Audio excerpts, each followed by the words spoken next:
சிம்ம ராசி அன்பர்களுக்கு இந்த 2025வது வருடம் கிரக அமைவுகள் எப்பேற்பட்ட பலனை தரப்போகுதுன்றத இந்த காணொலியில தெளிவா விவரமா நம்ம பார்க்கலாம். நம்ம சேனலை சப்ஸ்கிரைப் பண்ணாதவங்க பண்ணிக்கோங்க, பெல் பட்டனை கிளிக் பண்ணி ஆல் ஆப்ஷனை கொடுத்துக்கோங்க. அப்பதான் அடுத்தடுத்த காணொலிகள் உங்களை உடனடியா வந்து அடையும். ஆக சிம்ம ராசி அன்பர்கள் சொல்ல வேண்டியதே இல்லை. சூரிய பகவானின் ஆதிக்கத்தில் பிறந்தவங்க நீங்க. அதுலயும் உங்களுடைய ராசிக்கு 9 பாக்கிய சம்பந்தப்பட்ட இடத்திற்கு அதிபதி தான் செவ்வாய் பகவான். அந்த பாக்கிய சம்பந்தப்பட்ட இடத்தில், ஒரு ராசிக்கு பாக்கிய சம்பந்தப்பட்ட இடத்தில் இந்த ராசிக்கு அதிபதியாகப்பட்ட சூரியன் உச்சம் அடைந்து நிற்கக்கூடிய இந்த அமைவு, இந்த தொடர்பு எப்படி இருக்குன்னு இந்த சிம்ம ராசி அன்பர்கள் குறிப்பிட்ட ஒரு சில விஷயங்களில் தான் தலைமை தாங்கக்கூடிய பண்பும் ஒரு அரவணைப்பும், ஒரு எல்லாத்திலையும் முதன்மையா நின்று வழிகாட்டக்கூடிய அமைவுகளும் இந்த சிம்மராசி அன்பர்களுக்கு இயற்கையாகவே உண்டு. எதுலையுமே முதன்மையா இருப்பீங்க, நம்பர் 1 இருப்பீங்க. உங்களுடைய பேச்சுக்கு அவ்வளோ ஒரு நல்ல பவர்ஃபுல்லான ஒரு வேல்யூ இருக்கும். குறிப்பா சிம்மராசியில் பிறந்த பெண்கள் இருக்காங்க பாருங்க, உண்மையிலேயே சொல்றேன், வாழ்க்கையில இன்னைக்கு வரைக்கும் எதிர்நீச்சல் போட்டு சமாளிக்கக்கூடியவங்க. நீங்க ஒரு இடத்துல போய் நின்று பேசுறீங்கன்னா அந்த இடத்துல எப்பேற்பட்ட பிரச்சனையை வந்து முடிச்சுட்டு வெளியில வந்துருவீங்க. அவ்வளவு கான்பிடென்ட்டோட இறங்கி பேசுவீங்க. அதே சமயம் ஒரு பிரச்சனைனால நீங்க தான் முன்னோடியா இருப்பீங்க. அந்த இடத்துல முன்னாடி போய் நிற்பீங்க அந்த பிரச்சனையை தீர்க்க.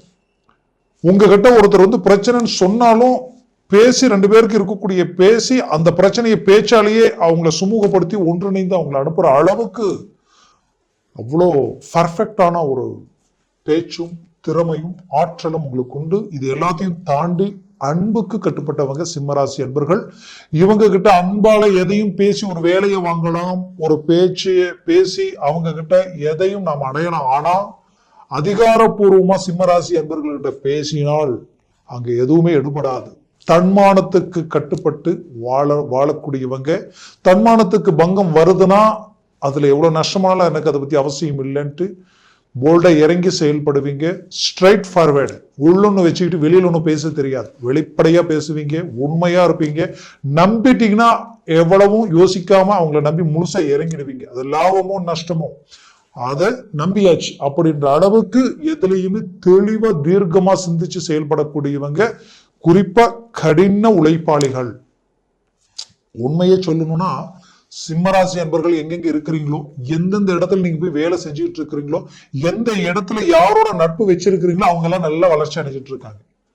ஏன்னா நீங்க நல்ல வழிகாட்டியாவும் இருப்பீங்க. நீங்க ஒரு ஐடியா சொன்னாலும் நல்லா இருக்கும். அதே போல உங்களுடைய ஒரு அமைவு, இந்த சூரிய பகவானுடைய அமைவு, இவங்க எங்க இருக்கிறாங்களோ, நீங்க யாரோட பணிபுரியுறீங்களோ அவங்களுடைய அந்த இடத்தினுடைய வளர்ச்சி டாப் பொசிஷன்ல இருக்கும். இப்படி நிறைய விஷயங்கள் நடந்துகிட்டு இருக்கு. ஆனால் நீங்க வளர்ச்சி அடையக்கூடிய விஷயங்களில் தான் ரொம்ப இன்னைக்கு தாமதமா இருக்கு, ரொம்ப சிரமங்களா இருக்கு. நல்ல நல்ல அமைவுகளை உங்க முயற்சியால அழகா சக்சஸ்ஃபுல் பண்ணி அழகா முடிச்சு கொண்டு வந்த உங்களுக்கு குறிப்பிட்ட இந்த 2024வது வருடத்தில் நல்ல நல்ல வாய்ப்புகளையும் நல்ல நல்ல ப்ராஜெக்டையும் உருவாக்கி உண்டாக்கி அதெல்லாம் சக்சஸ்ஃபுல்லா ஆக்கக்கூடிய அருமையான அமைவுகள் இன்னைக்கு, நாளைக்கு, நாளை மறுநாள், அடுத்த நாள் இந்த வேலைப்பாடுகளும் முடிக்க முடியல. இன்னைக்கு வரைக்கும் இழுத்துக்கிட்டு போகுது. ஏன்னா முடிஞ்சதுன்னா அது உங்க லைஃப்ல பெரிய லெவல்ல டர்னிங்கை கொடுத்துரும், பெரிய லெவல்ல வளர்ச்சி கொடுத்துரும். அப்பேற்பட்ட அருமையான வேலைப்பாடுகள் எல்லாமே உங்க கைக்கு வர வேண்டிய நல்ல விஷயங்கள் எல்லாமே தடையாயிட்டே இருக்கே தவிர எதுவுமே கை கொடுக்கல. அதுலயும் ஆரோக்கியத்துல பாதிக்கப்பட்டவங்க சிம்மராசி என்பவர்கள் தான். ரொம்ப ஆரோக்கிய ரீதியில பாதிக்கப்பட்டீங்க, மன அழுத்தங்களுக்கு ஆளாயிட்டீங்க, மருத்துவ செலவுகளை சந்திச்சிட்டீங்க. ஏன்னா சிலர் நீங்க எத்தனை வருஷமா பழகினவங்க இவங்க இப்படி மாறுவாங்க நான் எதிர்பார்க்கவே இல்லைன்ற அளவுக்கு சில மாற்றங்களை சந்திச்சிட்டீங்க. உண்மையே சொல்லணும்னா இன்னும் சிலர் வாழ்க்கையில நம்பிக்கை துரோகங்களை சந்திச்சிட்டீங்க. நம்பி மற்றவங்களுக்காக செய்த ஒவ்வொரு வேலைப்பாடுகளும் இன்னைக்கு உங்களுக்கு எதிர்முனையில நின்று இன்னைக்கு உங்களையே பாதிக்கப்பட வச்சிடுச்சு. இன்னைக்கு நீங்க வாங்காத கடனுக்கு வண்டியை கட்டக்கூடிய நிலைமைக்கு ஆளாயிட்டீங்க. தொழில் வேலையில பாத்தீங்கன்னா பார்ட்னர்ஷிப் ரீதியில பிரச்சனைகள். இந்த 2024வது வருடத்தில் தொழில் ரீதியில் அடுத்த கட்டத்துக்கு போக முடியல. ஏதோ ஒரு சரிவு, நஷ்டங்கள், பண நெருக்கடிகள், வாங்கின இடத்துல கொடுக்க முடியல, 10 ரூபா மிச்சம் வைக்க முடியல, கடன் கட்ட வட்டி கட்ட கடன் அதிகமாகுதே தவிர குறைய மாட்டேங்குது. ஒரு வீடு வாங்கவோ ஒரு பூமி வாங்கவோ அதற்குரிய முயற்சிகள் எடுத்த வரைக்குமே இது வரைக்குமே எதுவுமே கை கொடுக்கல என்ற ஒரு மன அழுத்தம் உங்களுக்குள்ள. ஆக மொத்தத்துல உங்களுடைய திறமைக்குண்டான வளர்ச்சி இந்த இடத்துல கிடைக்கலையே. ஏன்னா ரொம்ப நாளா பாடுபட்டு இருக்கிறீங்க, கஷ்டப்பட்டு இருக்கிறீங்க, உழைச்சிக்கிட்டு இருக்கிறீங்க, நல்ல வேலையில இருக்கிறீங்க. ஆனா அந்த நல்ல வேலையில உண்டான அடுத்த கட்ட இம்ப்ரூவ்மெண்ட், உங்களுடைய சம்பள உயர்வும் சரி, ப்ரமோஷனும் சரி கிடைக்கலையென்ற வருத்தத்தோடு இருக்கக்கூடிய நிலைமை இந்த 2025 கிடைக்க வேண்டிய நல்ல விஷயங்கள் எதுவுமே தடைப்பட்டு நிற்குது. உண்மையே சொல்லணும்னா பல பேருக்கு இந்த 2024 வருடத்தில் உங்க வேலை இவ்வளவுதான், நீங்க வேற இடத்துல வேலை பார்த்துக்குங்க, இன்னொரு மாசம் 10 நாள் 5 நாள்ல அடுத்த வேலையை பார்த்துக்கன்ற அளவுக்கு சில நெருக்கடி சூழலுக்கு ஆளாயிட்டீங்க. அடுத்த வேலைக்கு உண்டான இன்டர்வியூ எல்லாம் அட்டன் பண்ணியிருப்பீங்க, எதுவுமே கை கொடுக்காத ஒரு நிலைமை. அதுவும் பார்த்தா அட்டன் பண்ணிட்டு வந்ததுக்கு அப்புறம் எந்த ரிசல்ட்டுமே இது வரைக்கும் சொல்லாத நிலைமை. இப்படி நிறைய விஷயங்களுக்கு மன அழுத்தங்களுக்கு இல்ல இருக்கக்கூடிய உங்களுக்கு 2025 இந்த தொடக்கத்தில் சரியா பாத்தீங்கன்னா குரு பகவான் வக்ர நிவர்த்தி ஆகிறாரு ஜனவரி மாசம் 5ஆம் தேதி. இது ஃபர்ஸ்ட் பாசிட்டிவ். ஏன்னா குரு வக்ர நிலையில இருந்துட்டாலே ஒன்னும் புரியாது. உங்களுடைய நிலை, உங்களுடைய முடிவுகள், உங்களுடைய சுய யோசனைகளை எதையுமே எடுத்து செய்ய முடியாத நிலைமைக்கு ஆளாயிடுவீங்க. 5ஆம் வீட்டிற்கு அதிபதி பஞ்சமாதிபதி பிளாக் ஆன மாதிரி. பஞ்சமாதிபதி பிளாக் ஆயிட்டாலே குழந்தைங்களுடைய எதிர்காலம் பிரேக் ஆயிடும். அவங்களுக்குரிய எந்தெந்த ஒரு விஷயங்கள் செய்தாலும் அந்த விஷயங்கள் எல்லாமே டிராப் ஆயிடும். அதுல ஒரு இம்ப்ரூவ்மெண்ட் தேட முடியாது. திருமண விஷயங்களில் நிறைய சிக்கல்கள் அவங்க சந்திக்கக்கூடிய நிலைமைகள் உண்டாயிடும்.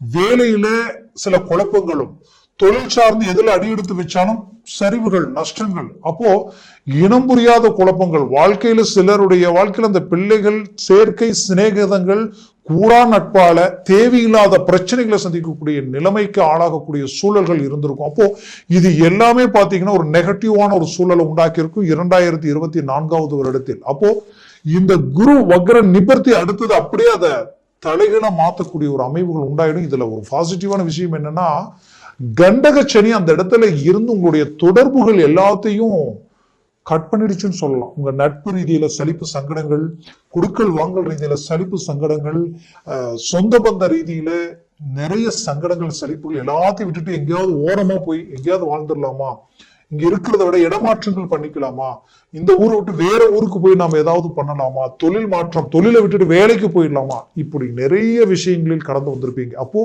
உங்களுக்குரிய இந்த 2025 வருடத்தில் சனி பெயர்ச்சி ஆக போகுது. பட் அது அஷ்டம சனி தான், இல்லாம இல்லை. ஆனால் ஒரு புறம் அஷ்டமச்சனியா இருந்தாலும் மே மாசம் 15ஆம் தேதி பாத்தீங்கன்னா குரு பகவான் அழகா லாபஸ்தானத்துக்கு வந்துருவார், 11ஆம் வீட்டுக்கு வந்துருவார். அந்த குரு பகவான் பார்வை விழக்கூடிய இடம் 7ஆம் வீட்டுல விழுது. 7ஆம் வீட்டுல விழுந்தாலே நல்ல விஷயங்கள், சுபகாரியங்கள் நடக்க போகுதுன்னு அர்த்தம். அந்த 7ஆம் பாவம்ன்றது என்ன, உங்களுடைய தொடர்பு, உங்களுடைய நட்பு ரீதியில் இருக்கக்கூடிய நண்பர்கள், சொந்த பந்தம், உங்களுடைய கிளைண்ட், வாடிக்கையாளர்கள் எல்லாமே திருப்தி அடையக்கூடிய ஒரு சூழல் வந்துடும். எல்லாமே உங்களை நெருங்கி வரக்கூடிய, இத்தனை நாள் நீங்க தேடக்கூடிய நிலைமை இப்ப எல்லாரும் உங்களை தேடக்கூடிய சூழல் உருவாயிடும். ஒண்ணு. ரெண்டாவது வந்து பாத்தீங்கன்னா அடுத்தது அதே இடத்துல உங்களுக்கு இந்த குரு பார்வை விழக்கூடிய இடம் பாத்தீங்கன்னா உங்களுக்கு வந்து மே மாசத்துக்கு மேல சொல்றேன் நானு, டைரக்டா விழக்கூடிய இடம் உங்களுடைய 3ஆம் பாவத்துல விழுது. முயற்சி, வெற்றி, சக்சஸ்ஃபுல் எல்லாமே உங்களுக்கு சகாயம் உங்களுக்கு கிடைக்க போகுது. அப்போ உங்களுடைய முயற்சி ஸ்ட்ராங் ஆகும், உங்களுடைய தைரியம் அதிகரிக்கும். அடுத்தது வந்து பாத்தீங்கன்னா உங்களுடைய சக்சஸ்ஃபுல் எல்லாத்துலயுமே சக்சஸ்ஃபுல் சகாயங்கள், நட்பு ரீதியில சகாயங்கள் கிடைக்கும், தொழில் ரீதியில பார்ட்னர்ஷிப் ரீதியில சகாயங்கள் கிடைக்கும், உறவினர்கள் உங்களுக்கு கை கொடுக்க ஆரம்பிக்கக்கூடிய நிலைமை உருவாயிடும். அப்போ அந்த 3ஆம் பாவம் உங்களுக்கு பலம் பெறுது.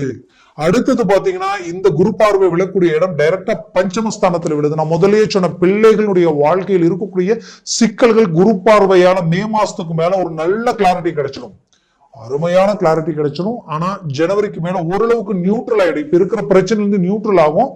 மேற்கு மேல ஒரு டாப் பொசிஷன்ல ஒரு வளர்ச்சி கிடைக்க ஆரம்பிச்சிடும். நல்ல இம்ப்ரூவ்மெண்ட் எல்லா விதத்திலையும் ஒரு நீங்க பூரிப்படைகிற அளவுக்கு அவங்களுடைய கல்வியும் சரி, லைஃப் வாழ்க்கை, திருமண லைஃப்ல பாதிக்கப்பட்ட அந்த வாழ்க்கையும் சரி, வேலை தொழில் சார்ந்த ரீதியிலும் சரி, ஆரோக்கிய ரீதியில சிலருக்கு பாதிப்புகள் இருந்தாலும் அதுலயும் கிளாரிட்டி கிடைச்சிடும். ஆக மொத்தத்தில் சிம்மராசி அன்பர்களுக்கு இந்த விதத்துல ஒரு நல்ல சக்சஸ்ஃபுல் கிடைக்கும் போது புத்திர பாக்கியமே இல்லைங்க, கல்யாணமாகி ரொம்ப நாளா நினைக்கிறவங்களுக்கும் அந்த பஞ்சமஸ்தானத்தில் குரு பார்வை டைரக்டா 180 டிகிரியில விழுறதுனால அந்த சக்சஸ்ஃபுல் அந்த இடத்துல கிடைச்சிடும். குறிப்பா சிம்மராசி அன்பர்களுக்கு 3ஆம் பாவத்தில் விழக்கூடிய அந்த விஷயத்தால உங்களுக்கு பின் சகோதரருக்கு சகோதரிக்கு திருமண வாழ்க்கையில பாதிப்பு இருந்தால் அது சரியாயிடும், அவங்களுக்கு திருமண மேன்மைகள் உண்டாயிடும். அடுத்தது குரு பார்வை விழக்கூடிய இடம் 9ஆம் பாவம். 9ஆம் பாவம் இல்ல, உங்களுடைய அதாவது உங்களுடைய பஞ்சமஸ்தானமும் அவருடைய பார்வை விழக்கூடிய இடம் 3ஆம் பாவமும். அடுத்தது பாத்தீங்கன்னா அவருடைய பாவம் அதாவது உங்களுடைய 7ஆம் பாவத்துல விழுது. அப்போ இந்த இடங்கள் எல்லாமே பலம் பெறும் பொழுது வெளிநாட்டிற்குரிய முயற்சிகள் எடுத்தவங்களுக்கு ஒரு நல்ல சக்சஸ்ஃபுல் கிடைக்கும். இது வரைக்கும் நான் முயற்சி எடுத்து எதுவுமே எனக்கு கைக்கூடி வரலன்னு நினைச்சு வருத்தத்தில் இருந்தீங்கன்னா இப்ப அதற்குரிய ஒரு நல்ல ஆப்பர்ச்சுனிட்டி உங்களுக்கு கிடைக்க போகுது. மூவ் பண்ணுங்க, 100% ஒரு நல்ல சக்சஸ். வெளிநாட்டில் நான் இருக்கிறேன், நல்லாதான் இருந்தது, ஆனா குறிப்பிட்ட காலகட்டங்களிலிருந்து சில பிரச்சனைகளை சந்திச்சுட்டு இருக்கிறேன், இதற்கு ஒரு தீர்வு கிடைக்குமான்னு எதிர்பார்க்கிறவங்களுக்கு குரு பகவானது பெயர்ச்சி மிகுதியான பலனை அளிக்கும். இதுதான் வாழ்க்கை, நான் முடிவு பண்ணிட்டேன், ஆனா அந்த வாழ்க்கை அடைய முடியாத அளவுக்கு தடையா இருக்குன்னு நினைச்சீங்கன்னா கண்டிப்பா 7ஆம் பாவத்துல குரு பார்வை விழுது, அது இப்போ நடந்துரும். அடுத்தது புத்திரபாகியம் கிடைக்கலாலும் கிடைச்சிடும். அடுத்தது 3ஆம் பாவம் உங்களுக்கு பலமா இருக்கு, நீங்க எடுக்கிற முயற்சிகள் எல்லாமே சக்சஸ் அளிக்க போகுது. சனி பகவான் அஷ்டமஸ்தானத்துல இருக்கிறதுனால நீங்க செய்யக்கூடாத விஷயங்கள் என்னன்னா வண்டி வாகனங்களை எடுக்கிறது தவிர்க்கணும். அடுத்தது உங்களுக்கு பாத்தீங்கன்னா பெரிய லெவல்ல அகலக்கால் வச்சு எதையும் செஞ்சிட வேண்டாம், இருக்கிறத வச்சு அடுத்த கடத்துக்கு கொண்டு போக முயற்சி எடுங்க. அடுத்தது பாத்தீங்கன்னா அசையா சொத்துக்களில் நீங்க இன்வெஸ்ட்மெண்ட் பண்ணலாம், ஒரு வீடு வாங்கலாம், பூமி வாங்கலாம், நிலப்புலன்கள் சார்ந்த விஷயங்களுக்கு முயற்சி எடுத்து எதையும் செய்யலாம். அப்போ சிம்மராசி அன்பர்களுக்கு இது எல்லாமே நல்லா இருக்கும். இதற்குரிய மூமெண்ட் உங்களுக்கு நல்ல சக்சஸ் அளிக்கும். அரசு உத்தியோகத்தில் இருக்கிறவங்களுக்கு பதவி உயர்வு கிடைக்க போகுது, இடமாற்றங்கள் உங்களுக்கு மேன்மை அளிக்க போகுது. சினிமா துறையில் இருக்கிறவங்களுக்கு ஒரு நல்ல மாபெரும் மாற்றங்கள் பிறக்க போகுது. டெக்ஸ்டைல்ஸ் துறையில் இருக்கிறவங்களுக்கும் சரி, ரியல் எஸ்டேட் சம்பந்தப்பட்ட பிசினஸ் செய்யறவங்களுக்கு இது வரைக்கும் ரொம்ப டிராப்பா இருந்தது, ரொம்ப ரொம்ப ரொம்ப என்னன்னே தெரியல, இந்த மாதிரி இருந்ததே இல்லை, இந்த நிலை யாருக்குமே வரக்கூடாது அப்படின்ற அளவுக்கு சில பாதிப்புகளை சந்திச்சிருப்பீங்க. அது இதற்கு மேல உங்களுக்கு அப்படியே அதனுடைய ஒரு இம்ப்ரூவ்மெண்ட் உங்களுக்கு கிடைக்கும். மொத்தத்தில் இந்த காலகட்டங்கள் உங்களுக்குரிய ஒரு காலமா இருக்கும். சிம்ம ராசி அன்பர்களே, வாழ்க்கையில எத்தனையோ சிரமங்களை கடந்து இன்னைக்கு ஏதாவது ஒரு வாய்ப்பு கிடைக்குமா, ஏதாவது ஒரு நல்ல நேரம் பிறக்குமா, இந்த இடத்துல இருந்து ஒரு பெரிய லெவல்ல நம்ம சாதிச்சிடலாம் அப்படின்ற எதிர்பார்ப்புல இருக்கிற உங்களுக்கு சரியான நேரம் உங்களுக்கு அமைஞ்சு வந்திருக்கு. முயற்சி எடுங்க, ஒரு நல்ல மேனேஜ்மெண்ட் உண்டாக்கிடுவீங்க. தந்தைக்கும் பிள்ளைக்கும் இருக்கக்கூடிய பிரச்சனைகள் எல்லாம் நீங்கி சுகமூகமான ஒரு நல்ல வாழ்க்கை வாழக்கூடிய அருமையான கால அமைவுகளும், கணவன் மனைவிக்குள்ள இருக்கக்கூடிய பிரச்சனைகள் விலகி ஒரு நல்ல இயல்பு நிலைக்கு நீங்க மற்றவங்களுக்கு ரோல் மாடலா இருக்கிற அளவுக்கு ஒரு நல்ல வளர்ச்சி கிடைக்கக்கூடிய வாய்ப்புகளா இந்த காலகட்டங்கள் உங்களுக்கு அமைய போகுது. மொத்தத்தில் நினைச்சதை சாதிப்பீங்க, நினைச்ச இலக்கு அடைய போறீங்க.